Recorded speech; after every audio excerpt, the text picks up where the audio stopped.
ಒಮ್ಮೆ ಮಿಡಾಸ್ ಎಂಬ ಹೆಸರಿನ ರಾಜನಿದ್ದನು. ರಾಜ ಮಿಡಾಸ್ ಒಬ್ಬ ಸತ್ಯನಿಗೆ ಪ್ರಕೃತಿಯ ಆತ್ಮಕ್ಕೆ ದಯೆಯ ಕ್ರಿಯೆಯಾಗಿ ಒಂದು ಕಾರ್ಯವನ್ನು ಮಾಡಿದನು.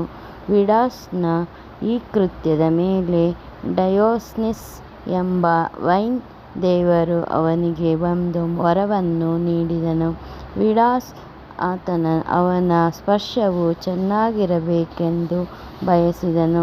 ಡಯೋಸ್ನಿಸ್ ತನ್ನ ಅಪೇಕ್ಷಿತ ವರದ ನ್ಯೂನತೆಗಳ ಬಗ್ಗೆ ಎಚ್ಚರಿಸಿದಾಗ ಮಿಡಾಸ್ ಅಚಲವಾಗಿಯೇ ಇದ್ದನು.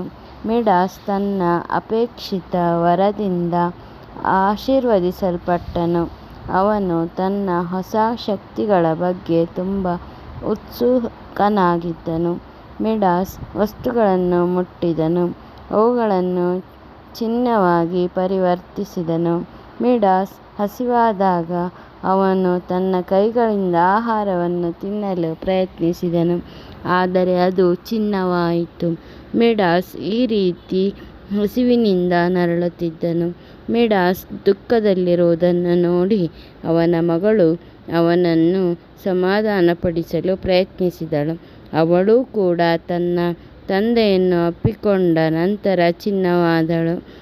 ಈ ಚಿನ್ನದ ಸ್ಪರ್ಶವು ಆಶೀರ್ವಾದವಲ್ಲ ಎಂದು ಮಿಡಾಸ್ ಅಳುತ್ತಾನೆ.